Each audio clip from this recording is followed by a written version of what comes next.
여러분 안녕하십니까? 안전지대 119의 안전지킴이 아나운서 이가희입니다.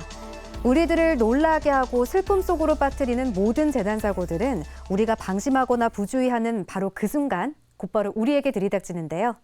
오늘 안전지대 119에서는 향초를 켜놓고 잠을 자다가 주택 전체가 불에 타면서 70대 노인 한 명이 목숨을 잃고 6명이 다치는 촛불 화재와 버스끼리 충돌해 승객과 운전기사 등 25명이 부상을 입고 병원으로 이송된 교통사고, 그리고 먹잇감을 찾아 도심까지 내려온 멧돼지들에게 공격당해 강동구 주민 한 명이 부상을 당했던 긴박했던 구조 현장을 진단합니다.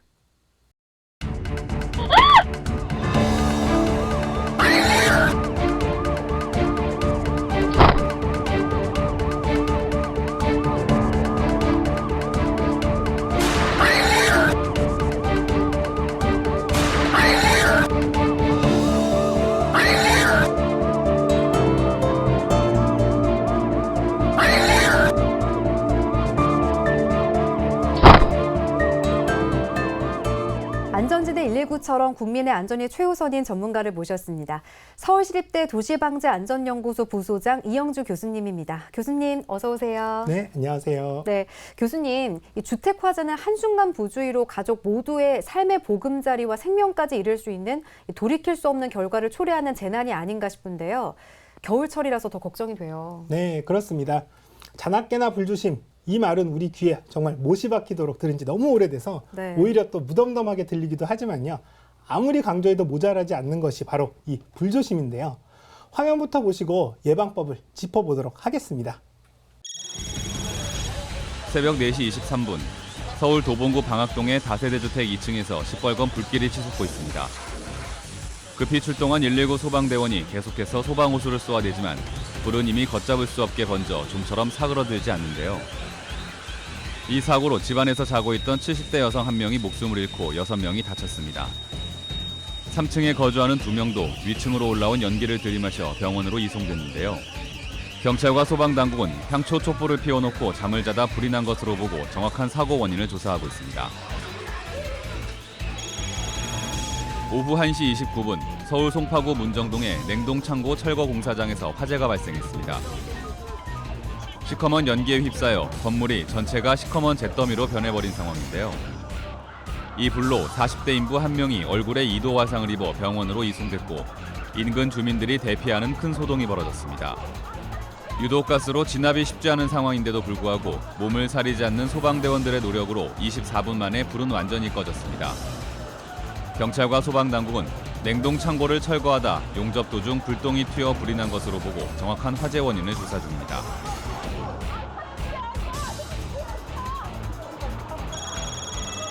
오후 3시 49분 서울 송파구 오금로에 있는 아파트 1층에서 화재가 발생했습니다. 시커먼 연기가 위층으로 무섭게 번지고 있는 상황인데요. 일대 상가와 아파트 주민들은 갑작스런 화재에 놀라 대피하는 등 소동이 빚어졌습니다. 이 사고로 60대 여성 한 명이 연기를 흡입해 병원으로 옮겨졌습니다. 다행히 119 소방대원의 신속하고 안전한 구조로 큰 피해는 발생하지 않았습니다. 경찰과 소방당국은 재활용품을 보관하는 공동창고에서 불이 번진 것으로 보고 정확한 화재 원인을 찾고 있습니다.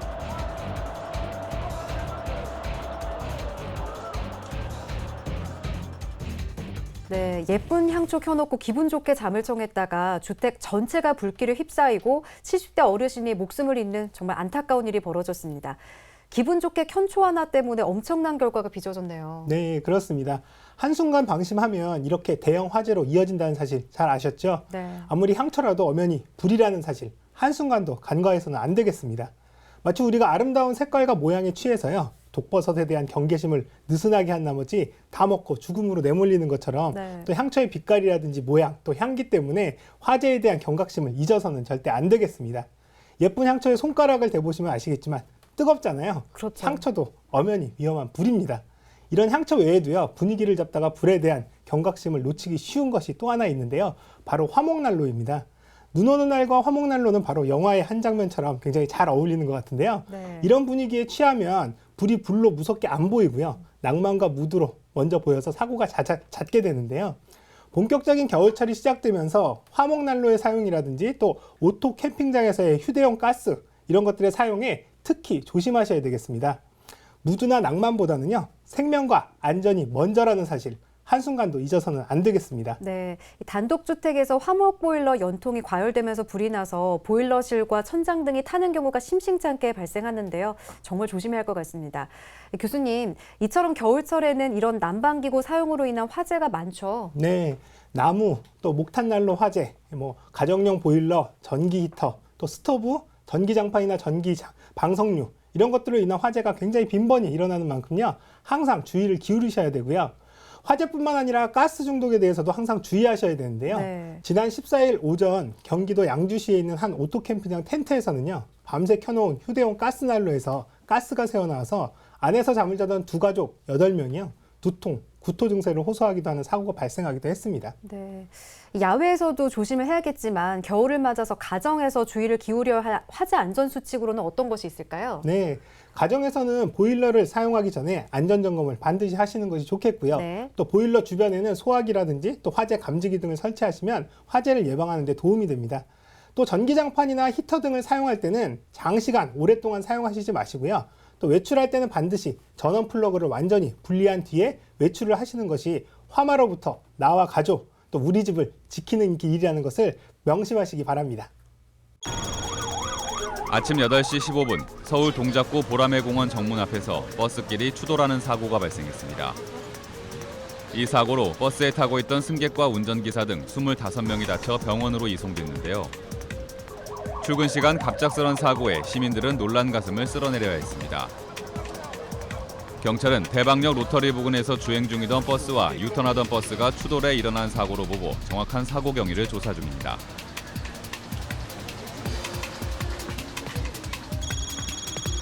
밤 9시 16분 서울 은평구 통일로 앞 도로에서 관광버스와 좌회전하려던 승용차가 추돌하는 사고가 발생했습니다.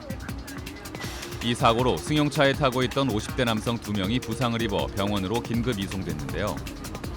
경찰은 버스 전용 차로에서 직진하던 버스를 좌회전하려던 승용차가 들이받은 것으로 보고 버스와 승용차 운전자를 상대로 정확한 사고 경위를 조사하고 있습니다.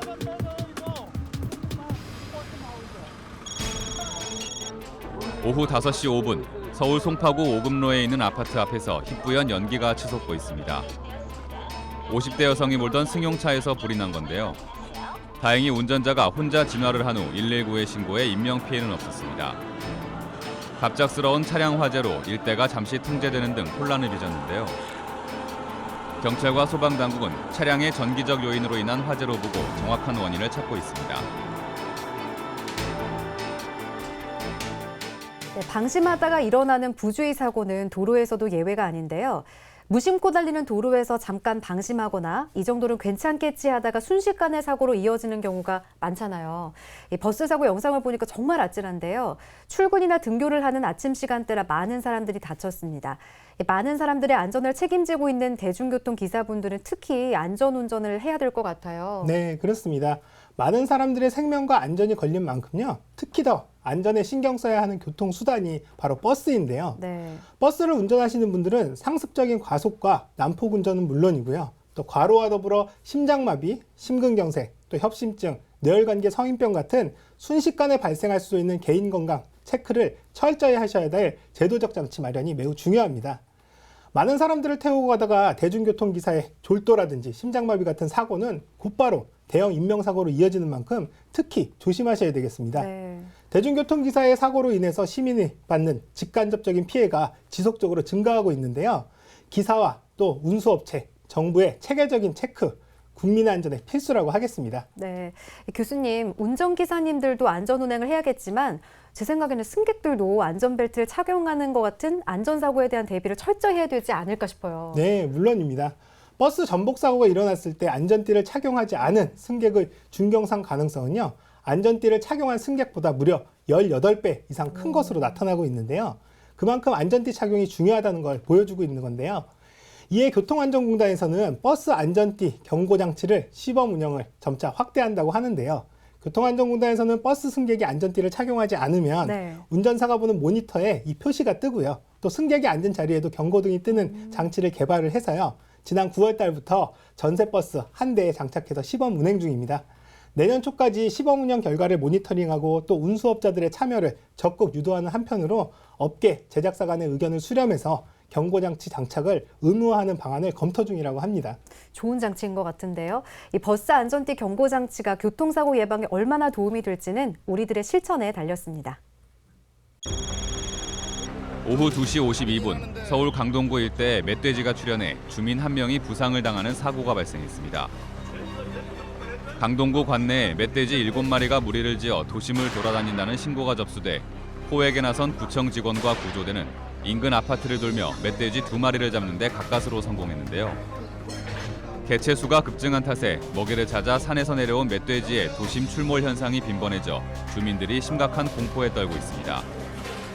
이에 환경부 관계자는 일정 거리에서 멧돼지를 발견했다면 위협을 가하는 행동을 하거나 무리하게 멧돼지에 접근하는 것을 자제해야 한다고 당부하고 있습니다.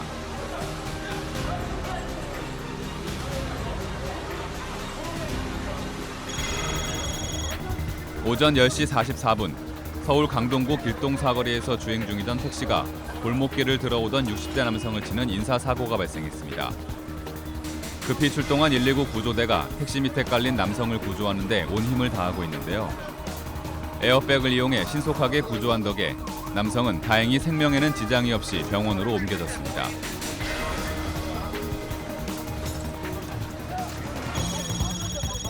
오후 4시 11분 서울 마포구 강변북로 일산 방향에서 트럭 석 대가 추돌하는 사고가 발생했습니다.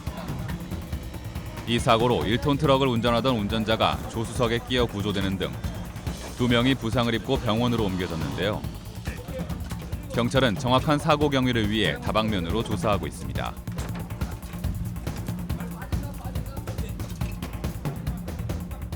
네, 요즘 산에서나 만날 멧돼지가 도심에 출몰했다는 뉴스를 자주 접하게 되는데요. 아파트를 활보하는 멧돼지 무리를 봤다는 신고가 들어오기도 합니다.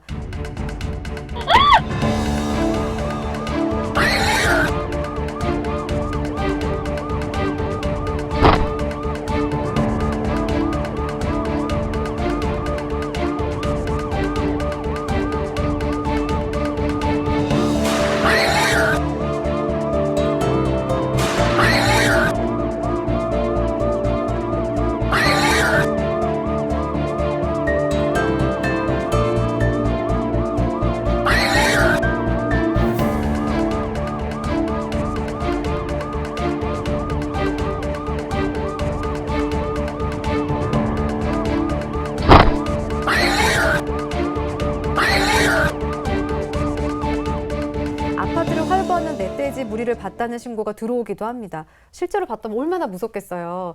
우리 사는 주변에서 멧돼지에게 공격을 당해 부상을 입거나 급기야 사망에 이르는 등 인명피해가 속출하고 있습니다.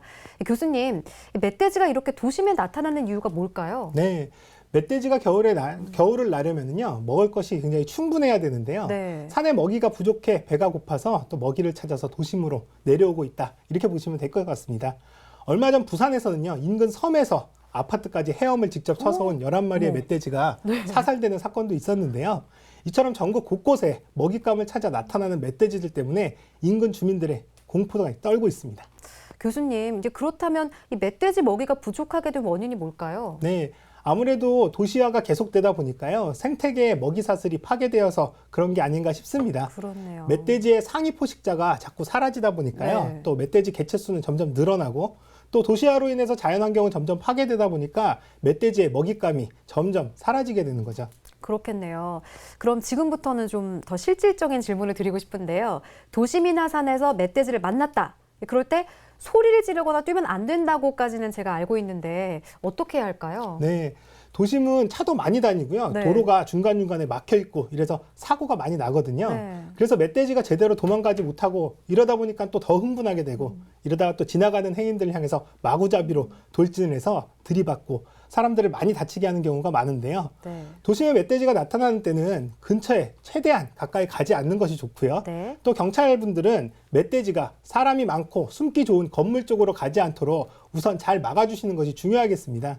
또 그리고 산에서 멧돼지를 만났을 경우에는요, 도심하고 달리 충분히 도망갈 공간이 좀 있거든요. 네. 그렇기 때문에 나무 뒤로 숨는다거나 또 1m 정도 되는 바위 위로 올라가서 이렇게 있으시면 그래도 조금은 더 안전할 수 있습니다. 그러니까 도망가기보다는 숨거나 피하는 것이 멧돼지 공격을 피하는 행동이라는 말씀이시죠? 네, 그렇지게 보기와 달리 멧돼지가 매우 빠르거든요. 그래요? 그렇기 때문에 사람이 도망간다 하더라도요, 네. 멧돼지가 훨씬 빠르기 때문에 사람을 덮치게 될 가능성이 높습니다.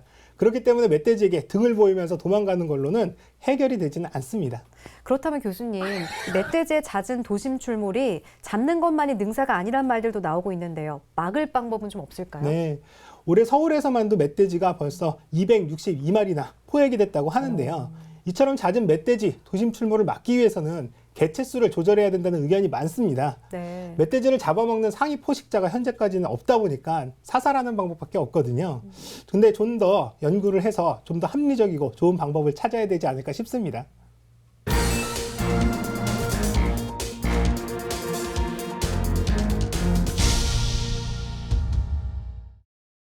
네, 이번에는 안전한 생활을 위해 안전수칙을 속속들이 알아보는 안전연구소 알아야 산다 시간인데요. 겨울이 오면 더욱 설레는 사람들이 있습니다. 바로 캠핑족들인데요. 손이 시려워 꽁 발이 시려워 꽁 겨울바람 때문에 꽁꽁꽁 손이 꽁꽁꽁 꽁 발이 꽁꽁꽁 꽁 겨울바람 때문에 꽁꽁꽁 어디서 이 바람은 시작됐는지 산 너머인지 바다 건너인지 너무너무 얄미워 손이 꽁꽁꽁 꽁 발이 꽁꽁꽁 꽁 겨울바람 때문에 꽁꽁꽁 너무 추워. 도대체 이 바람은 어디서 오는 거야? 손이 시려워 꽁 발이 시려워 꽁 겨울바람 때문에 진정한 캠핑 마니아들은 이 계절, 특히 겨울철 캠핑을 즐긴다고 해요. 캠핑의 꽃이라고 할 수 있는 겨울 캠핑. 하지만 안전을 생각하지 않고 즐기다가는 위험한 상황이 발생한다고 하는데요. 오늘 이 시간 겨울 캠핑 안전하게 즐기기 위한 안전 요령에 대해서 이야기해 볼까 합니다. 교수님, 캠핑족들이 유독 겨울을 좋아하는 이유가 뭘까요? 네, 여러 가지 이유가 있겠지만요. 네. 무엇보다 다른 계절에 비해서 색다른 경험을 쌓을 수 있기 때문이라고 하는데요.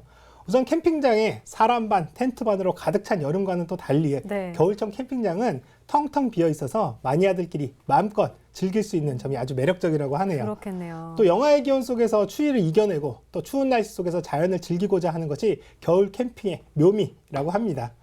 또한 눈이 많이 오는 날은요, 텐트 밖에 펼쳐진 새하얀 눈밭을 텐트 안에서 엎드려서 이렇게 낭만적으로 바라볼 수 있다는 것이 정말 매력적이고 까무러치게 즐거운 일이라고까지 하니까요, 솔깃할 수밖에 없을 것 같아요. 야, 교수님 말씀 듣고 보니까 겨울 캠핑이 더욱 매력적으로 다가오는데요.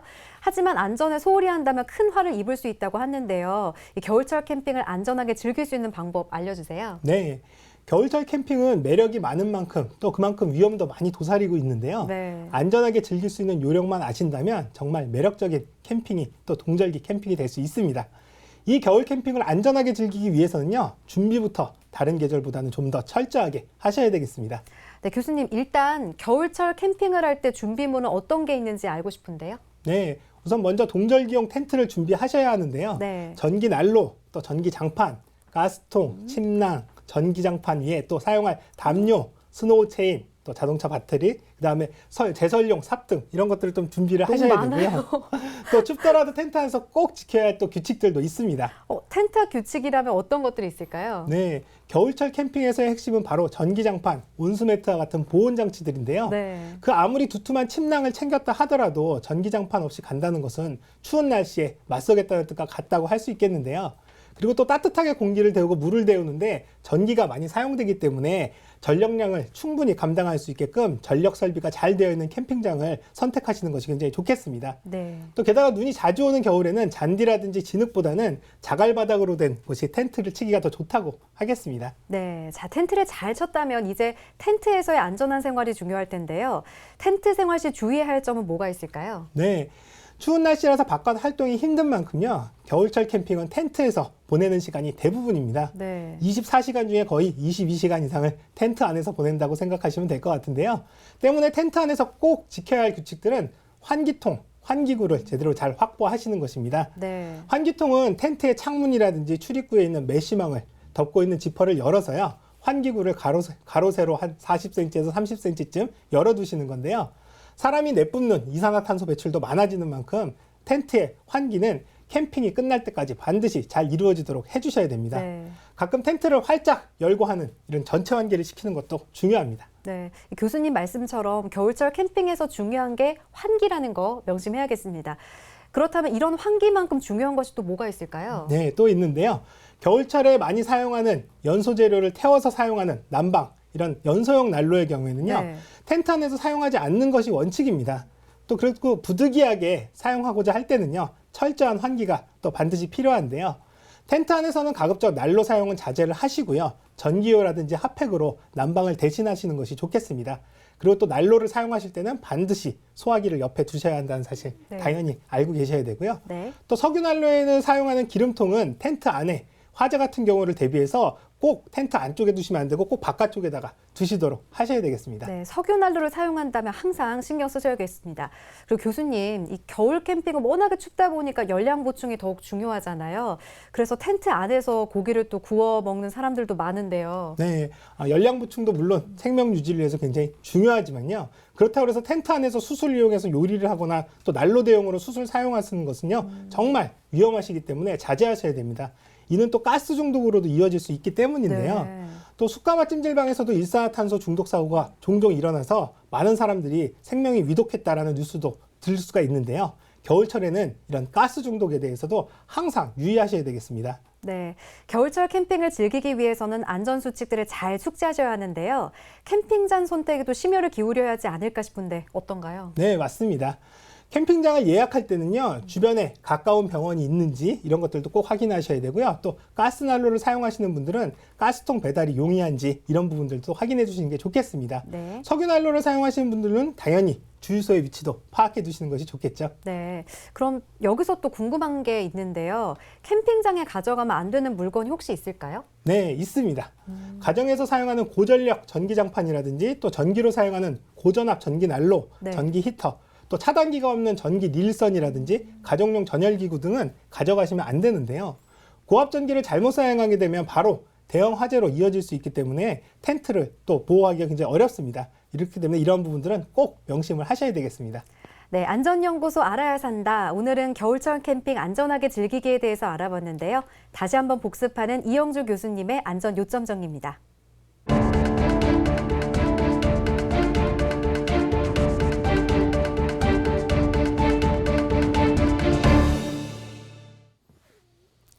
겨울 캠핑 안전하게 즐기는 요령에 대해서 다시 한번 정리를 해드리겠습니다. 먼저 겨울철용 텐트와 장비를 준비하셔야 됩니다. 겨울철 캠핑 시 동상을 예방하기 위해서는 온열 매트와 침낭, 보온복 등 철저한 준비가 필요합니다. 전력 사용량이 충분한 곳에 텐트를 치세요. 추운 겨울 텐트 안의 공기를 따뜻하게 데우고 또 물을 데우기 위해서는 안정적인 전기 공급이 필수입니다. 텐트 안에서 생활이 많은 겨울 캠핑 시에는 반드시 텐트의 환기통을 열어두셔야 합니다. 사람들이 내뿜는 이산화탄소의 배출도 절대 무시하셔서는 안 됩니다. 반드시 캠핑이 끝날 때까지 환기통을 열어두십시오. 텐트 안에서 숯을 이용한 요리는 금물이고요. 난방용으로 숯불을 피우는 것은 가스 중독의 원인이 됩니다. 텐트 안에서 요리는 절대 안 됩니다. 가정에서 사용하는 고전력 전기장판이나 가정용 전열기구는 캠핑 시에는 절대 가져오셔서는 안 됩니다.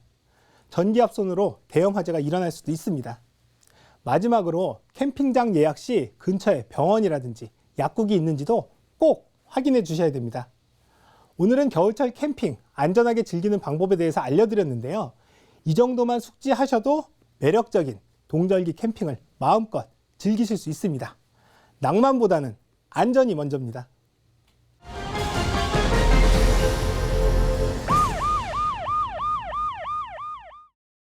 네, 여러분의 안전생활에 도움이 되는 또 하나의 알짜 정보를 알려드리는 시간이죠. 매회 하나도 놓치지 마시고 여러분의 안전수첩에 꼭 메모해 두시기 바랍니다. 네, 사고 없는 대한민국을 위해서 재난구조 일선에서 땀 흘리는 1000만 시민의 든든한 안전지킴이 119 소방대원이 알려주는 따끈따끈한 쏙쏙 안전 지식입니다. 안전 핫클릭!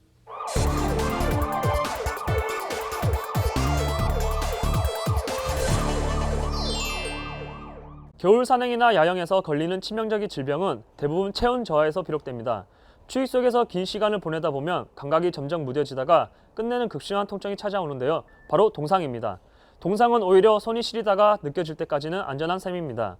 손이 시리다가 점점 저리고 감각이 무뎌지는 그 즉시 따뜻한 혈액이 얼음 부위로 통할 수 있도록 쉴 새 없이 움직여야 합니다. 동상, 움직여야 살 수 있습니다.